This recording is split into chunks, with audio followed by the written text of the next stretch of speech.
പോരാത്തത് ഈ കൂർത്ത തവളല്ലേ അതൊക്കെ ഞാൻ പറ്റി പിടിച്ചിട്ടുണ്ടാവും ഈ വാഴ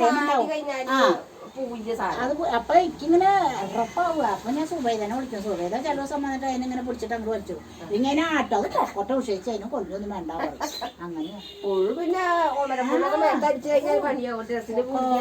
പുഴുണ്ടായിട്ട് കോവയ്ക്ക കളയും. കാരണം അത് പ്രാവശ്യം കോവയ്ക്ക ഒക്കെ വെട്ടി കളഞ്ഞു പുഴുവിനാണ്ടിട്ട്. എന്നിട്ട് അതിന് ശേഷം ഞങ്ങള് ലെയർ പോണ ഹോളില്ലേ അവിടെ ഒക്കെ മറ്റേ സാധനം കൊടുത്തിട്ട് പൊട്ടിച്ചു. ആ കുട്ടിയിലോ ഇവിടെ ഈ റോട്ടിലൊന്നും എന്നാലും ശരിയോടത്ത് നല്ല നോട്ടാ. നല്ലോണം നോക്കും. പൊക്കിയില്ല മതിലിന്റെ കണക്കിന് കെട്ടി. പിന്നെ ഇപ്പൊ മതിൽ നിൽക്കണ പോലെ തുണി വെക്കില്ലല്ലോ, ഞാനല്ലേ ചെയ്യുന്നത്. അവിടെ വെച്ചുണ്ട്. ഇവിടെ ആണത്തിനോട് വടിക്കാൻ വേണ്ടി ഇവിടുന്ന് വെട്ടി കൊടുത്തിട്ട് മൂപ്പരോട് ചോദിച്ചിട്ടൊക്കെ വെട്ടിയിട്ടുണ്ടായിരുന്നു. അവിടെ 3 കഷ്ണം വെച്ചൊന്ന് വെള്ളം കൊടുന്ന് പൊട്ടി ശരിക്ക് വെക്കുമെന്ന് പറഞ്ഞാൽ അതുണ്ടാ വെക്കുന്നു. അപ്പം അവിടെ വെച്ചിട്ട് മൂപ്പര് ഇങ്ങോട്ട് വന്നിട്ട് വലിച്ചിട്ടുമെങ്കിൽ അത് ഞാൻ പറഞ്ഞേ എൻ്റെ പപ്പ ഞാനാണെങ്കിൽ എന്തെങ്കിലും ഉഷാറായിട്ട് വെക്കും. എനിക്കിത് കുത്താനും വളയ്ക്കാനും പറ്റാത്ത കാരണമാണ്. ചെയ്യണതൊന്ന് വേണിച്ചിട്ട് ചെയ്യും. നിങ്ങൾ ഒരാളെ കൂലിക്ക് കൂട്ടി പൈസ കൊടുക്കണം, അത്രയൊക്കെ മതി. എന്നിട്ട് എന്തെങ്കിലും വെച്ചിട്ടാ ഈ 6 വടീനെ പൊട്ടിയിട്ട് കയറ് വടി മറ്റം വെച്ച് വെട്ടി ഈ വടിയും കയറ് കെട്ടിട്ട് നടുക്കൊരു വടി കുത്തി കൊടുക്കും. നടുക്ക് കുത്തി ഒക്കെ കുത്തി ഇത് ഉറക്കണ്ടേ നമ്മുടെ പല്ല ആറണ പോലെ ആറണത്. അതിനോട് പിന്നെ എന്താ പറയാ, പിന്നെ തല്ലു കൊണ്ടാ ഞാൻ ഒന്നും പറയാൻ പോയില്ല.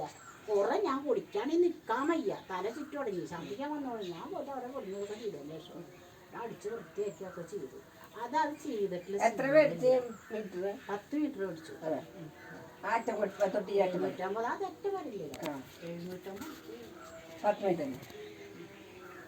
ഞാൻ 15 പറഞ്ഞ വേണ്ട പറ്റേ 10 മതി പറഞ്ഞു. അപ്പൊ 10 ഫുള്ളായിട്ട് 10 750. അത് അങ്ങനെ ഒരു ചെലവ്. ഒരു 900 റുപ്യ മറ്റാൾക്ക് കല്ലടച്ചാണ്. അപ്പൊ എത്ര പോയി ആലോചിച്ചിട്ട് കയ്യിലിരുന്ന പൈസയ്ക്ക് വന്നിട്ട് മനുഷ്യന്മാരോട് ഈ വെള്ളം അങ്ങനെ കെട്ടി നിർത്തിയിട്ട് കുറച്ച് മണ്ണിട്ടിട്ട് ഉയർത്തി കൊണ്ട് എന്തൊക്കെ ചെയ്തു. കാശിനകത്ത് കുറവില്ല, അവർക്ക് കാശല്ല എടുത്ത് മഴ. പക്ഷെ അത് അന്ന് പൂവാണ് കച്ചവടക്കാർക്ക് കൊടുക്കാണ്ടിരിക്കുന്നത്. അത് പോയി ഒരു മതിലൊക്കെ കെട്ടിയിരുന്നു. ഒരു ഉറപ്പായി അതിനെ വീട് വന്നിട്ടുണ്ടെങ്കിൽ ഒരു വെട്ടുമൊച്ചൊക്കെ ഞങ്ങൾക്ക് ബാക്കിലേക്ക് വന്നു. ഞാൻ സന്തോഷിച്ചു സത്യത്തിൽ. അവര് ലാസ്റ്റ് അവരറിഞ്ഞു. ആയിക്കോട്ടെ, അന്വേഷിച്ച് പോവായിരുന്നു, ഭക്ഷണം കഴിച്ച് പോയിരുന്നു. അവിടെ പോയിട്ട് ഈ ചപ്പാത്തി കഴിച്ചിട്ട് കിടന്നു. അല്ലാതെ എന്താ പണി? ശരി, എന്താ വീട്ടിലേക്ക് പോയാണോ? വെറുതെ പോയതാവും, ചിലപ്പോൾ ആവശ്യത്തിന് പോയതാവും.